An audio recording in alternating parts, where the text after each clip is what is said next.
Hello, I'm Holly Laird, a second-year student and the chair of the Student Government Curriculum Committee. I've prepared this presentation for you entitled Hit the Ground Running to help serve as a guide through starting your first year here at the University of New England College of Osteopathic Medicine.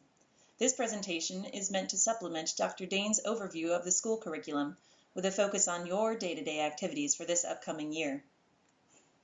I'm going to briefly break down the classroom activities you'll be experiencing each week and give you a general guide of how best to prepare for each class.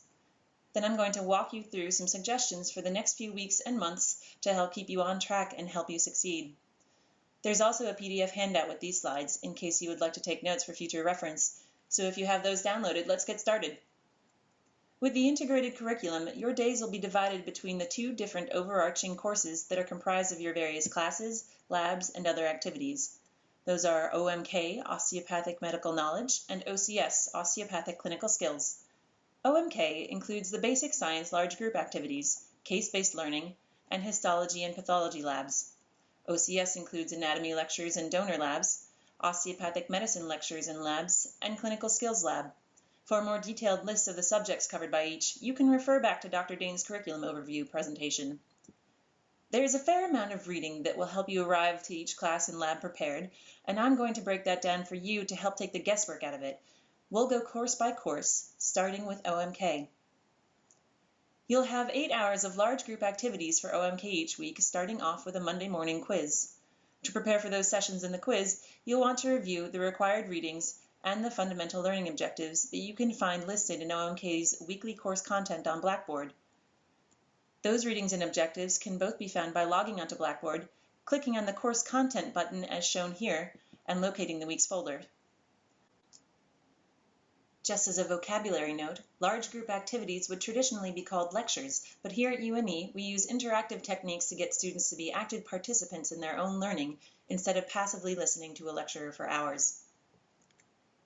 Each week in OMK, you and your pre-assigned small group will review a patient case in your case-based learning session.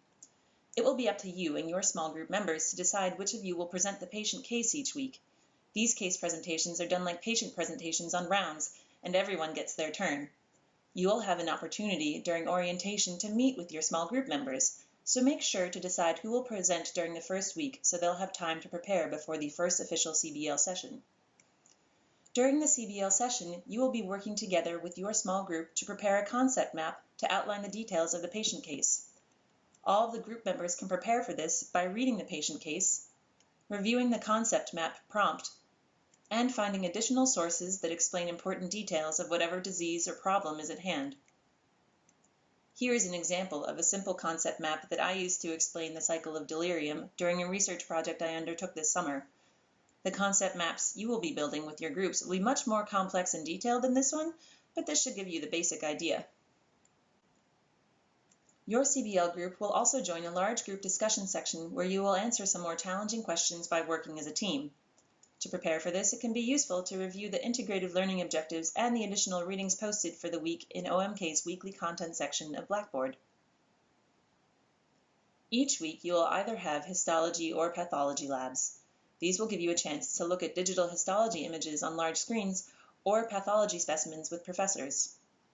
If histology lab is scheduled for the week, a section from the Histology Lab Manual will be posted in Blackboard under OMK's required readings for the week, which you can review to prepare. Here is an example of what the Histology Lab Manual looks like. If there is Pathology Lab scheduled, the professor will let you know what preparation will best help you for the week's lab, which will also be posted on Blackboard.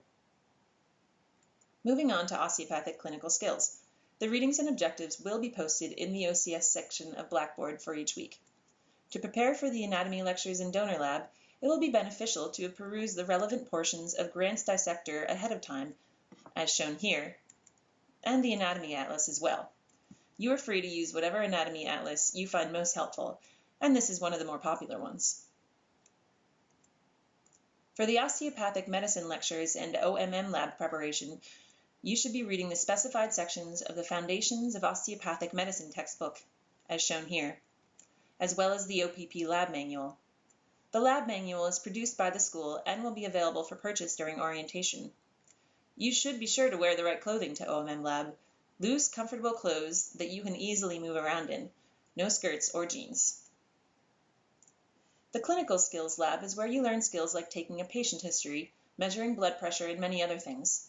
The weekly course content on the OCS section of Blackboard will tell you what preparation you need each week, which will usually include a reading from the textbook Bates Guide to the Physical Exam. Some weeks will also involve skills that can be better learned visually, and for that reason there are videos that accompany the Bates text posted in their own section of the OCS course on Blackboard. Your schedule also includes time for a wrap-up session, which is also called Clinical Practice Challenges. These are sessions where you get to experience some of the more intangible parts of what is involved in learning to be a successful physician, and comprises important aspects from both the osteopathic medical knowledge and osteopathic clinical skills courses. The preparation for each session will be dependent on its content, so be sure to check the weekly course content in the OMK section of Blackboard to see if there are any readings or other materials to review ahead of time.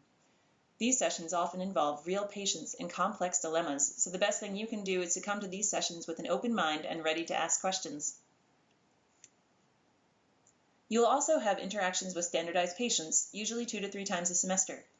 Leading up to these experiences, you'll be able to find the schedule and various materials to prepare for them in the OCS section of Blackboard. To prepare for your preceptorships, the preceptor office will email you ahead of time. First, they will email you with a schedule, so be sure to mark your calendars since they sometimes contact you months in advance. They will also send out a packet of information to you ahead of time, which you should be sure to read in advance because they can contain some site-specific information that can be extremely important. I've delivered a lot of information to you that I hope you haven't found overwhelming. So to keep things simple, here's a few suggestions for how to best stay on top of things as you get started. You don't have to be perfect by day one. There's a lot of adjustment that goes on during the first couple of weeks, so here's what you can do to really optimize that without getting too bogged down. Before the first week of class, one of the most important things that you can do is to get comfortable with Blackboard. All of the materials of both your OMK and OCS courses will be posted there, so the sooner that you can get used to quickly finding the materials you need for each, the better. The weekend between orientation and classes is a good time to get started on reviewing the required readings and learning objectives for each course. Since loans won't be dispersed yet and you won't have had a chance to grab your textbooks, the majority of the readings will be available electronically. If there are some textbook readings, you can find copies of those textbooks in the reserve stacks at the library. You'll also want to collect the things you need for Anatomy Lab. Everyone will need scrubs and closed-toed shoes. If you have your own scrubs from a previous job, great. If not, there will be clubs selling scrubs during orientation, and there are also plenty of places in town where you can buy them.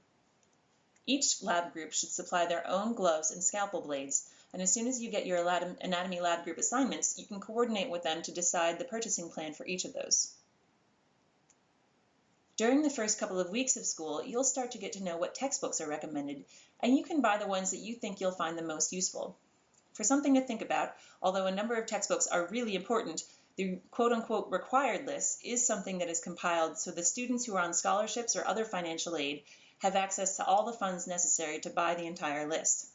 But everybody has a different learning style, so if you have other books that you find more helpful to you, by all means use those instead, so long as you make sure to cover the same topics. There are different textbooks available in the library, so check those out to see what you like the best. These first few weeks are also a time to get used to the school, the schedule, and the way things work. There's a bit of leeway at first to accomplish this, but then by the time the third week of the curriculum rolls around, you will be going at the expected pace for the rest of the semester. Use this time to get adjusted so you can be ready for it. The next few months will provide you with a variety of challenges. Med school can be difficult for anyone, so use this time to get to know what works best for you. Just as a case in point, before medical school, I never studied in groups, and I felt like I always did my work most efficiently on my own and at my own pace, so I thought I'd stick with that. But by the time my first big exams rolled around, I really didn't feel prepared enough, so I joined up with some other students to form a study group. Long story short, we ended up meeting every week and spending most of our exam weeks together all year round, and I found it one of the most valuable and useful times spent at school. Here we are celebrating having learned the heme cycle by breaking out our wacky Christmas sweaters and snowman decorations. So don't feel like it's a waste of time to try out different techniques. You might find something that really works. And don't stress out if you stumble a bit. There are a lot of resources here to help you if you're struggling, including the tutors, OCS fellows, and faculty office hours. You'll hear a lot about each of those during orientation. So that's all I have for this presentation, and I hope you found it helpful. There will be plenty of time to ask questions before school starts, so feel free to do so if there's anything that you think needs clarification. Well, good luck this year, and I'll see you at orientation.